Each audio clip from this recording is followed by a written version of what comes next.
Well, hello, friends. It's Julie, and yeah, I'm on my camera phone today. The camera saga continues. I'm not going to bore you right now with it. But, anyways, I am heading off to Marketplace. I have neglected my booth. I've updated my booth I haven't told you about. So, let's get going, and I'll show you what's going on. So, what has happened with my antique booth is that I think the last time I told you I was moving into two smaller booths and giving up my second larger booth.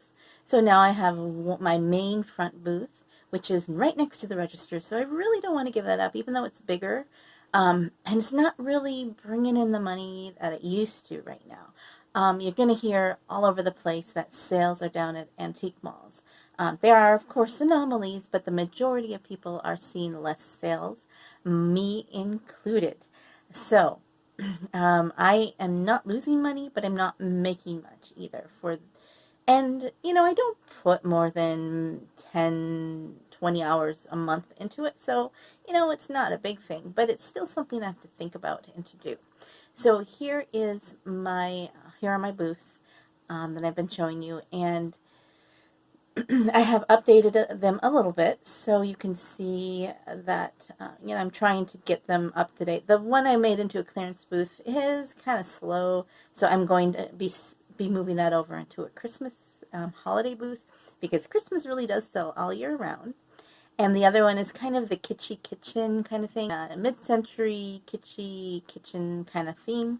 In the front booth, I'm going more grand millennial, cottage core. Maybe I'm going to do light academia. I looked at dark academia decor, and if you're not familiar with that, do Google it or search whatever search engine you like.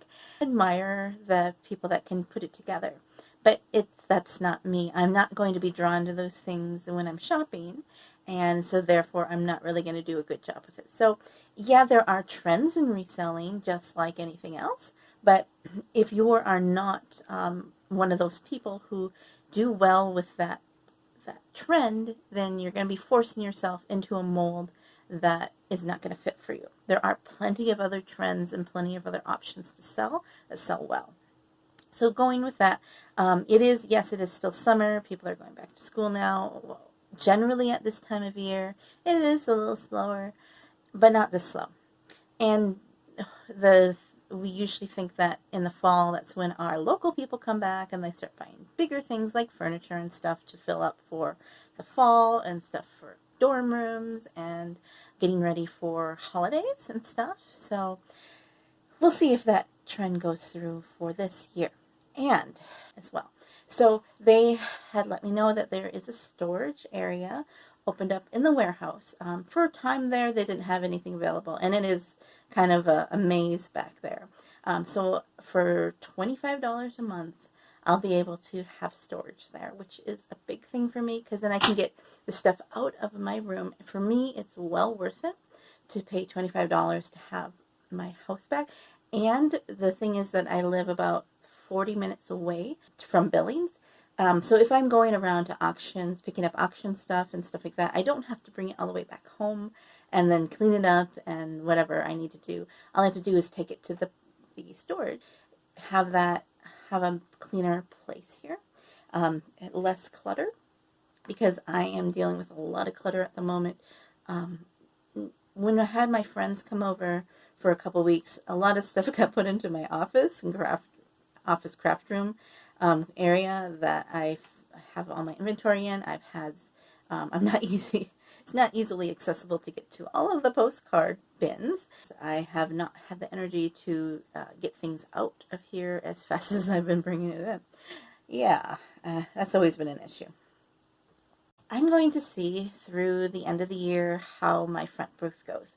I really don't want to give it up because I like having that front booth, and frankly, it's more secure because I'm right next to the register. People are less likely to steal from me there.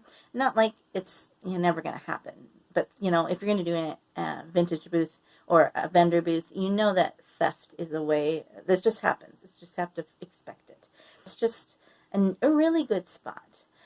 But if I'm not going to be making money and I don't want to put as much effort into it, then I might have to close that one down and just do the small ones in the back. we'll see how it goes to the end of the year. I think part of it is that I have been kind of shifting my priorities. Okay, so I am not only doing a postcard shop on eBay online, I have my vendor booth. I'm working on a book that I really would like to finish most of it this year. I am trying, I'm constantly have trouble keeping my house under control with all these autoimmune issues. And I've got clutter up the wazoo. I want to work on my family genealogy, just something that I had promised my dad I would do. Among other things, those are the main things that I want to get done, and I'm not getting any younger. One thing that having an antique booth does is gives me an excuse to go shopping and to go to thrift stores, antique stores, to find things. And I do love that hunt. But if I am bringing in more stuff than I can move out of the house, and that's an issue that a lot of vendor booth people have. I am part of a few Facebook groups, and a lot of them will say, it has taken over my garage, I've got a storage unit, my basement, my guest room. Some of them say the only room they don't have stuff in is their bathroom. Some of them say it like it's a badge of honor, like it's something that we should strive for. And I really don't think we should, because one problem with that is that that's money sitting there. It's money that we spent. And what would happen if we were not able to do our booth anymore? What if we had a health crisis, a family crisis, we had to shut our booth down, or the mall closed, had another pandemic where all the stores have to close? What's going to happen to all that stuff that you have stored up? What if you decide you want to totally switch your decor? Like I said, that trends change in the antique business as well as any other place. What if you've been collecting farmhouse stuff for years, and farmhouse is going away, but most of the stuff you have is a different thing. So it allows you to pivot your business and to not have as much invested. Now, it's a different story if this is your main income and you have control on all that inventory, and you have a good process and things aren't sitting stale, and you need to have so much stored up to keep, your people have multiple booths in multiple locations.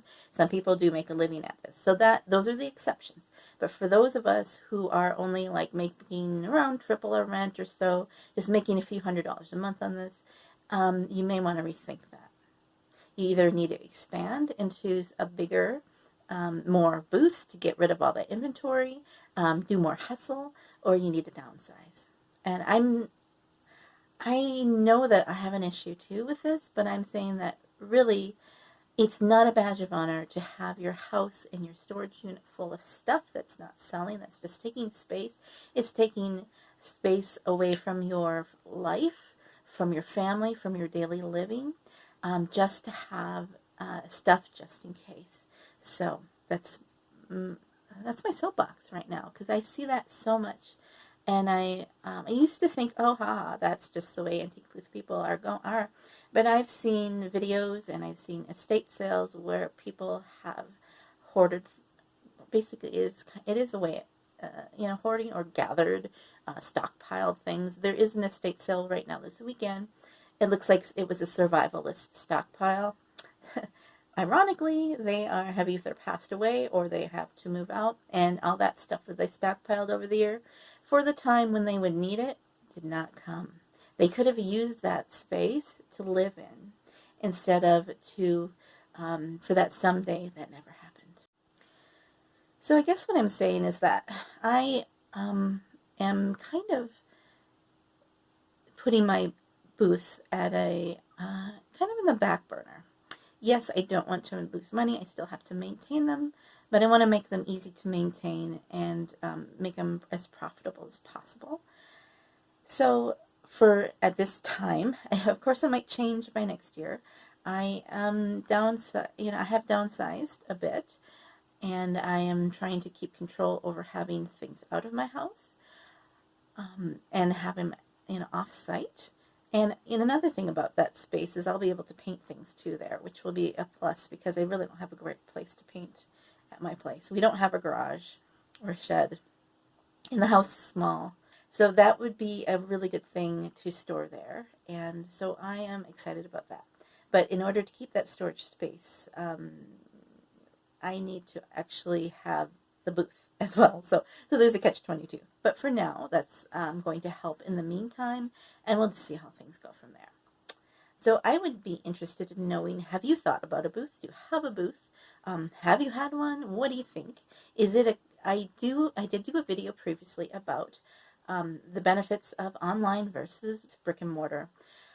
Yes, I still believe it's good to have both, but I need to also have a handle on them as well. Because I said a few months ago, was it a few months ago, that I do have more of a control over my postcard inventory. Although I have gotten a few extra ones lately that I need to work on to get it back under control, but it's not like it was. It's not going to take more than a day or two when I sit down and sort it all out. It's just this booth stuff, this inventory, and then I'm going to be getting rid of a lot of ephemera because it doesn't sell well at the booth, because it's not what people are really looking for.